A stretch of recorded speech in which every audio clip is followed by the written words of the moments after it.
Hello, this is Michael Julian. Today we're doing a review on the Wurkkos FC13S. And as of now, this is the only style that it comes in, and you can't buy it differently. It comes in black only, and it only has the XHP 50B emitter, or LED inside. It only comes in 5,000 to 5,300 tint, which I'm okay with. That's a normal tint range, and it only comes as a set. In fact, I was only able to find it on Amazon. They don't have it anywhere else yet. And the price is pretty good. It is $25.99 with 10% off, so you're basically paying like $23 for this, which is a pretty good price. And as you can see, it doesn't come in any other style or anything else.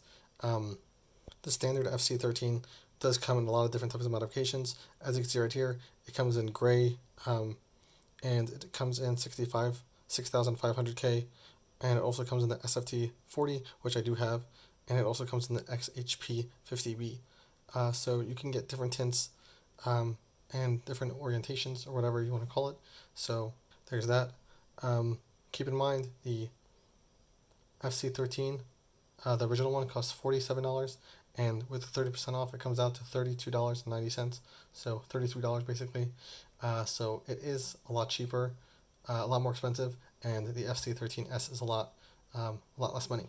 And we're going to talk about that, but first I want to show you the fact that the FC11, which comes in a lot of different colors, is selling for around $33 right now, and you get 20% off, and that's $26.40, and that's still more expensive. So there's that. If you go onto eBay or AliExpress, you'll see that they don't actually have the FC13S. They don't have it in stock. They don't sell it. As you can see right here, the FC13 regular is $33. Don't trust this. It's a welcome deal, but they don't have it. And Wurkkos' own website doesn't have it. But right now they are having a deal actually on this flashlight if you buy $70. So just letting you know. But right here, as you can see, the Wurkkos FC13, same price as AliExpress, $33. And they probably have free shipping with that. I would definitely buy it from Wurkkos' website over AliExpress. However, I just wanted to let you know that they don't actually have this available anywhere except for Amazon. Now let me explain quickly what the S is. The FC13S is basically a simple version of the FC13. And I'm going to explain more in detail about that after the unboxing. So first let me unbox it. And I just want to say, Wurkkos does ship in fancier boxes, but as I ordered from Amazon, I see they did not ship in a fancier box, and I think the presentation matters a lot, and they should really ship all their flashlights in the fancier boxes. These I know save in space, and therefore can provide cheaper shipping or whatever it is, but the fancier boxes with a better presentation is a big deal. This one does not have that. Here are the instructions and the orange card telling you that you should take out the film that is inside of the flashlight right there. As you can see, there's a film inside. You're going to take it out. So there's that. Here is the lanyard with the O-rings. I only have a lanyard on one of my flashlights, and honestly it bothers me a lot. I never put on lanyards. Some people do, however, so for those people, I guess there are 2 O-rings, spare O-rings, which is nice to have, so that way in case your O-rings get worn out, you'll have them. This is the cable that comes with the FC13S. It is the standard cable that Wurkkos and Sofirn both have. It's USB 2.0. It's about 3.3 feet long, I believe, and it's made out of this rubbery material. I think it's a very high quality A to C light, and I'm always happy. A to C cable, type A to type C cable, even though it's only USB 2.0, and I am totally fine with it. I like it. There's always foam on the bottom to protect it, which is nice too. Let's get into the actual flashlight, which comes in these to protect it. Okay, this is the light. Honestly, this is one of the best looking flashlights as far as aesthetics go. It looks really nice. I've always liked the FC13 the way it looks. It definitely looks a lot better than a lot of the other flashlights. So I'm going to get more into what the difference between this flashlight and other flashlights are after I go through the unboxing and go through the physical characteristics. Now let's just go through everything. On the bottom you have the tail clip, which is not magnetic. Sadly, it is not magnetic, which I find very bothersome. I don't know why they can't just include it. However, you can buy it for a few bucks on Wurkkos' website. That's $2. So that's available if you want to switch to the magnetic tail cap. The FC11, which is very similar, does have a magnetic tail cap, as you can see. Actually, that's not magnetic. It does connect nicely. I can actually switch these two and just get a magnetic tailcap. So if you do have an FC11, it is interchangeable. There is a spot for a lanyard right here. You can open it over here and over here. So there's two spots to actually open it. So both of them are twistable. You have only one spot to put your clip. So that's right here. And it is a deep in pocket reverse or double clip where you could clip it this way and this way, which is very nice. I like that. This is the classic clip that comes with a lot of the Wurkkos and Sofirn products, and I'm a fan. In the middle over here, I guess there's nothing special except that it looks nice. I like the way it looks. I'm a fan. Over here it says Wurkkos FC13S, so that's the branding, and then it has a little writing here. It does mention that it gets hot, and the regular FC13 does get very hot, so it's worth mentioning. It does have nice fins over here to dissipate the heat, so that's nice. However, it is very large and larger than, say, the FC11.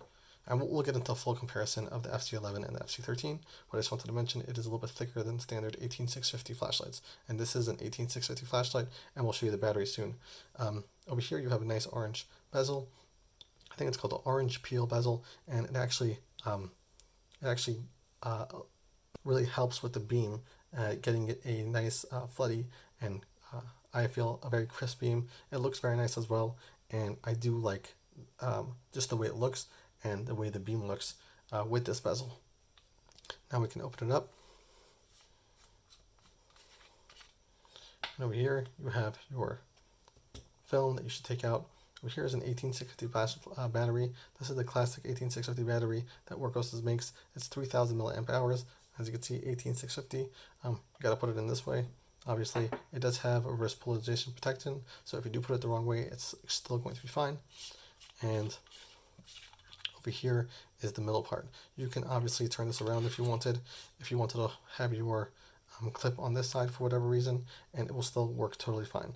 I personally find it more valuable to have your clip on this side, but that's personal preference.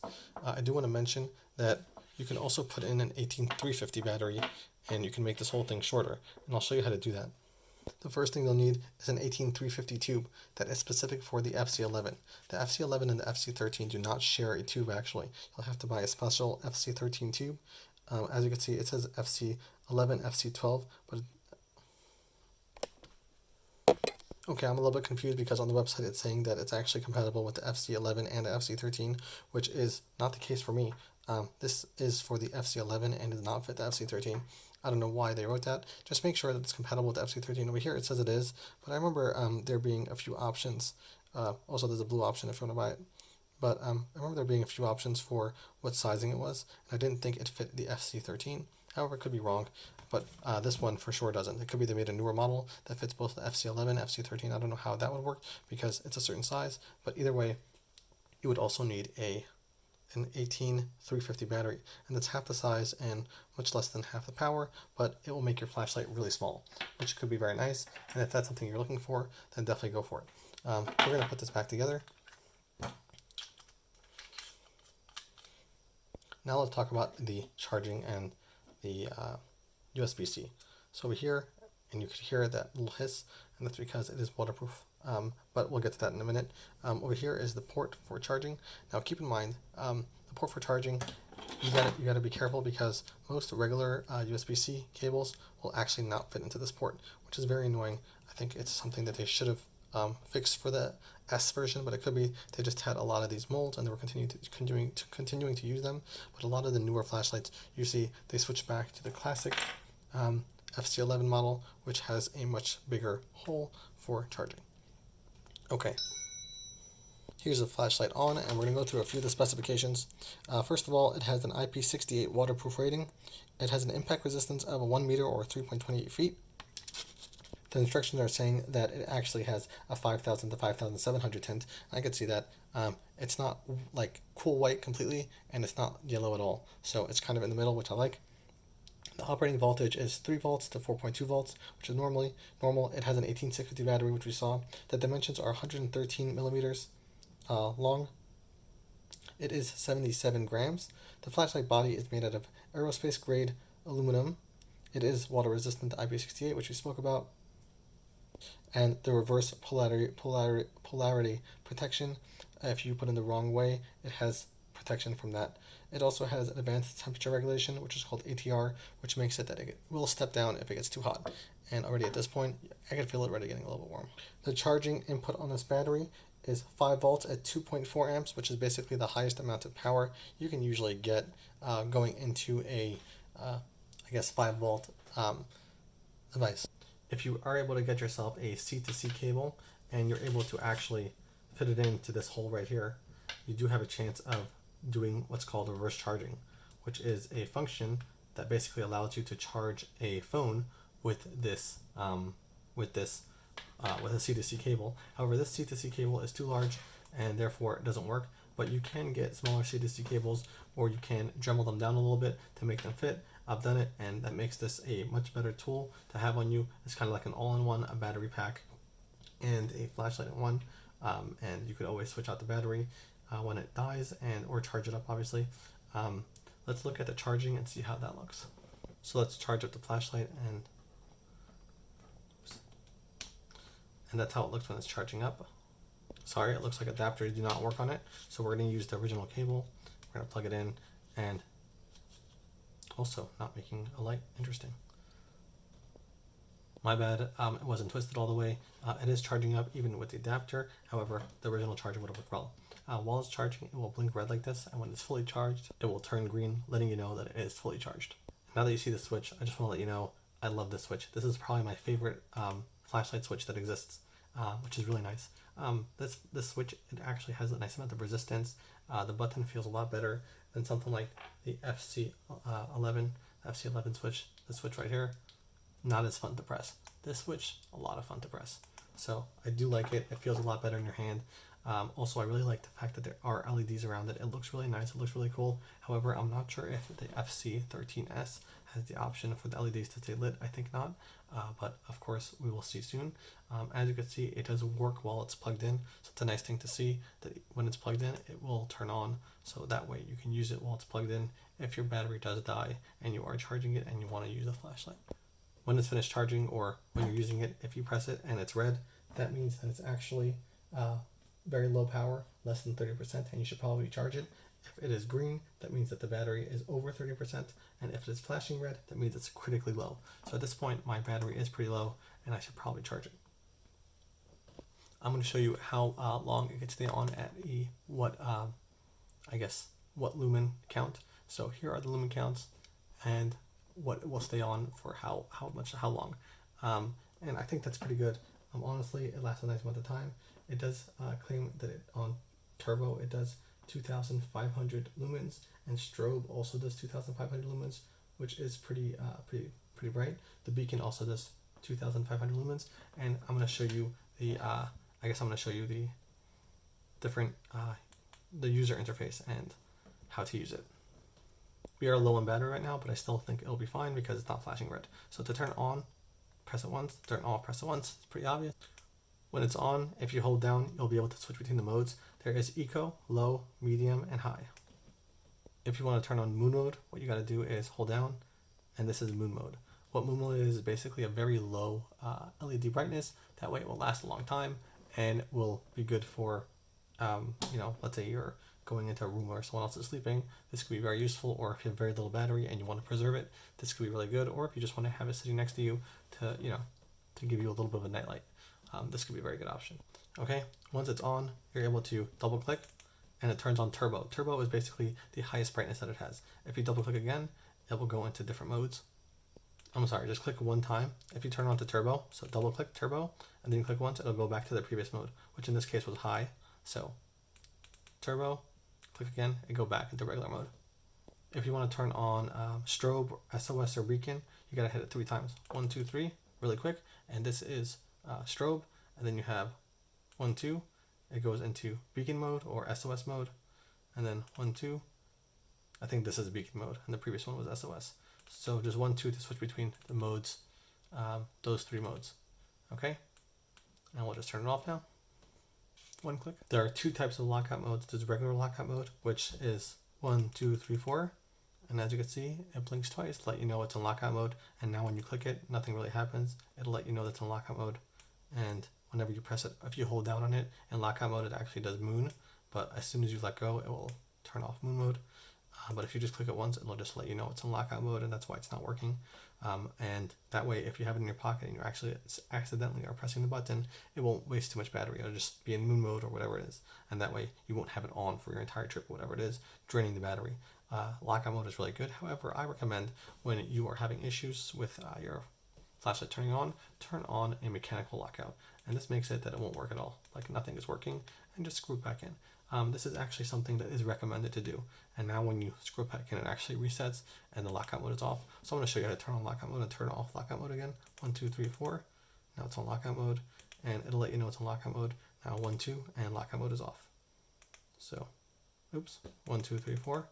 Okay, lockout mode is off. So you might have to click 4 times to turn off lockout mode. There are a few other modes. I want to show you the second group. It's different brightness adjustments. So before we saw the brightness adjustment was in steps. Now let's do stepless. It'll be called ramping mode.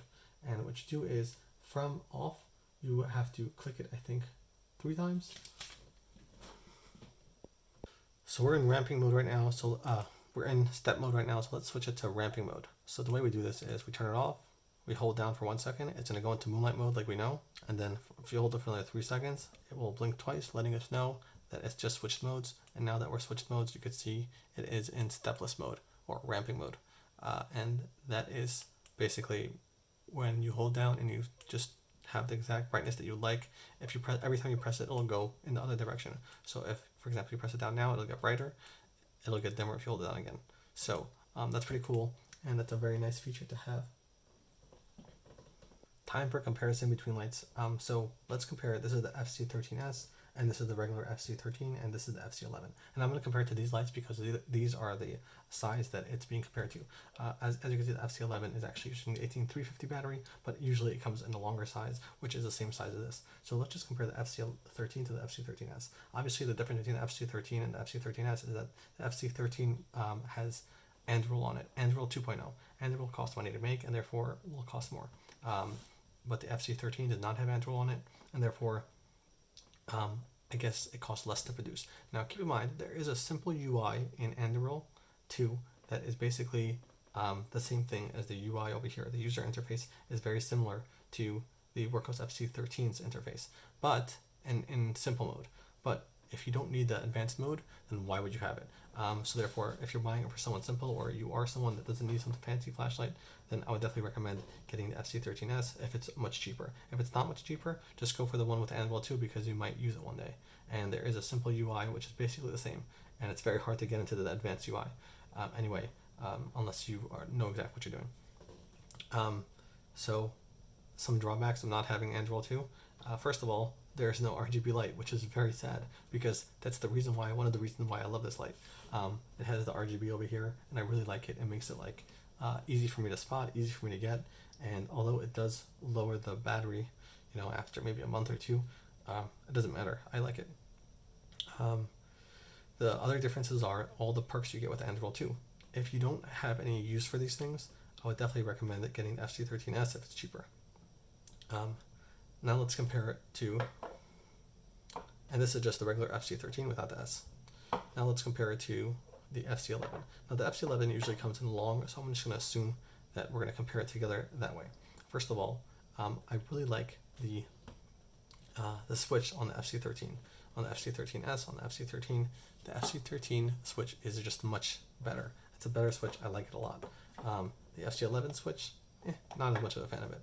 Although it works fine, I just don't like it as much. That's first of all. Second, I really like the way that the FC13 looks. It just looks like a lot nicer of a flashlight. It is a much better looking flashlight. Until now, the FC11 was the flashlight that people recommended. It just was all around good. I could see the FC13 kind of being the predecessor, where it takes over and says, this is the best budget flashlight. It's a very good flashlight. The LED inside is very good. I believe this is a 519A LED, but the LED in here is very good as well, as we saw. Hopefully we'll get to do a little test outside. But I just wanted to, show you the side-by-side. Now, some drawbacks of the FC11 over the FC13, meaning the pros of the FC FC11 over the FC13. First of all, oh, and one more thing about the FC13, it has a reversible clip, which you could obviously buy for the FC11 and always put it on, maybe not with a short tube, but with the long tube, you could definitely put it on. Now let's talk about some things that the FC11 has over the FC13. First of all, it is much thinner. On the top, much thinner. It's a smaller flashlight. Not necessarily smaller lengthwise, but it is a little bit smaller lengthwise as well, even when it's a little bit longer. But it's thinner, and I like that a lot. Like, it's easier to carry. So that's one thing. Second, it comes with a magnetic tail cap, which the FC13 doesn't. I don't know why. So that's very annoying. Those are two things that it has. Also, it has a USB-C port that you could actually plug things into easily. They're both waterproof to the same amount. The lights are very nice on both of them. Obviously, it's personal preference which one you like better, but both of them are amazing. I like the switch on the FC13 better. Some people may like the FC11 switch better. But all in all, I would definitely go with whichever one is cheaper, because they're both good in their own way. And if I only had to buy one of them, it would be the one that was cheaper, because although the FC13 is really nice, it doesn't have the magnetic tail cap, and I don't like the switch on. I like the switch on the FC11. So it's just give and take.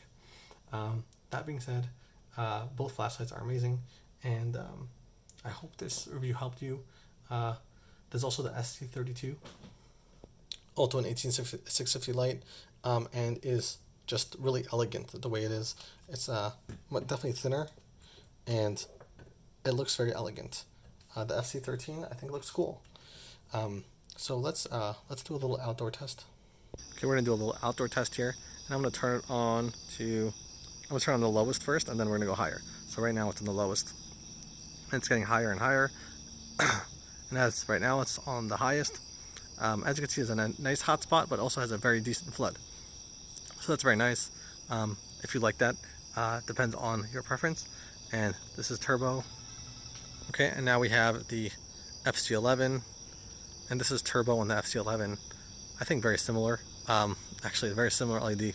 Has a nice hot spot, and the flood is not as good on the FC11 maybe, but definitely a good flashlight. Now remember, I'm using the 18350 battery on the FC11, and I'm using an 18650 on the FC13. However, keep in mind the FC13 is also dying right now, so the light has not been flashing red yet. So yeah, I definitely think that it's very nice. It's got a nice throw.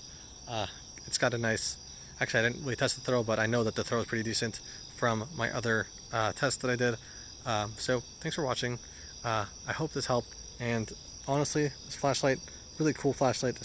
The light is super cool. If you want the light to be on all the time, you gotta get the FC13. Otherwise, the FC13S is definitely a good pick. Thanks for watching. Have a great day. Sorry for the long video, but I wanted to get everything in.